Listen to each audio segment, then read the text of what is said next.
বহুল আলোচিত তত্ত্বাবধায়ক সরকার ব্যবস্থা, গণভোটের বিধান বাতিল সহ সংবিধানের ৫৫ সংশোধনীতে আনা কয়েকটি বিষয় অবৈধ ঘোষণা করে দেয়া হাইকোর্টের রায় বহাল রেখেছেন আপিল বিভাগ।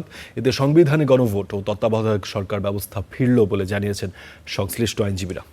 তবে রাষ্ট্র পরিচালনার মূলনীতি, জাতির জনক সহ অন্যান্য বিষয়গুলো নির্ধারণ হবে জাতীয় সংসদে। সংবিধানের ৫৫ সংশোধনীতে তত্ত্বাবধায়ক সরকার ব্যবস্থা বাতিলের পর দলীয় সরকারের অধীনে ৩টি নির্বাচন করে আওয়ামী লীগ সরকার। বিরোধী দলগুলোর অভিযোগ, এই সংশোধনের মাধ্যমেই স্বৈরাচারী হয়ে উঠেছিল তারা। ৫ আগস্টের পট পরিবর্তনের পর হাইকোর্টে এই সংশোধনী চ্যালেঞ্জ করে রিট করেন সুজন সম্পাদক সহ ৩ জন। পরে তত্ত্বাবধায়ক সরকার ব্যবস্থা, গণভোটের বিধান বাতিল সহ 4টি সংশোধনী অবৈধ ঘোষণা করে রায় দেন হাইকোর্ট। পরে পুরো ৫৫ সংশোধনী বাতিল না করে অন্য বিষয়গুলো ছেড়ে দেওয়া হয় পরবর্তী সংসদের উপর। পরে হাইকোর্টের সেই রায়ের বিরুদ্ধে আপিল করেন সুজন সম্পাদক বদিউল আলম মজুমদার, জামায়াত নেতা মিয়া গোলাম পরোয়ার, নওগাঁর মোফাজ্জল হোসেন। টানা 3 দিনের শুনানি শেষে সেই আপিল খারিজ করে হাইকোর্টের রায় বহাল রেখে রায় দিলেন আপিল বিভাগ।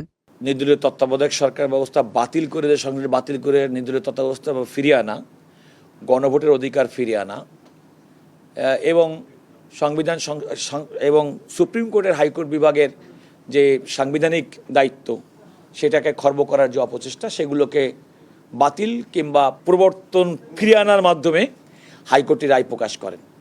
আজকে আপিল বিভাগ এই আপিলগুলো খারিজ করে দিয়েছেন, অর্থাৎ হাইকোর্টের রায়টি বহাল থাকলো।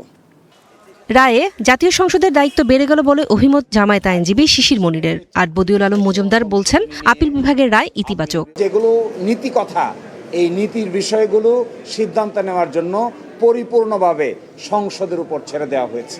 আমরা মনে করি এর মাধ্যমে বাংলাদেশের জাতীয় সংসদের দায়িত্ব অনেকাংশে বেড়ে গিয়েছে। এর মাধ্যমে তত্ত্বাবধায়ক সরকার ফিরে আসছে। আজকে যে রায় হলো এবং আমাদের যে হাইকোর্টের রায় হলো, তার মাধ্যমে এটা বন্ধ হওয়ার পথ সুগম হয়েছে। তো আমরা আশা করি যে ভবিষ্যতে আমাদের ভোটাধিকার পুনঃপ্রতিষ্ঠিত হবে। পরে সচিবালয়ে আইনমন্ত্রী জানান, তত্ত্বাবধায়ক সরকারে ফেরা ছাড়া কোনো বিকল্প ছিল না। আগামী নির্বাচন এ ব্যবস্থার অধীনেই হবে। সব শ্রেণীর মানুষের, সব মতের মানুষের, সব পথের মানুষের সাজেশন নেব। রায় পাওয়ার পরে আমাদের সংবিধান সংশোধন একটা কমিটি হবে। সেই কমিটির প্রক্রিয়ায়, আইনি প্রক্রিয়া যেভাবে আসে সেভাবে আসবে। রায়ে তত্ত্বাবধায়ক সরকার ফিরলেও এর গঠন প্রক্রিয়া কী হবে তা জাতীয় সংসদে ঠিক করবে বলেও জানান আইনজীবীরা। নূরে জান্নাত, স্টার নিউজ, ঢাকা।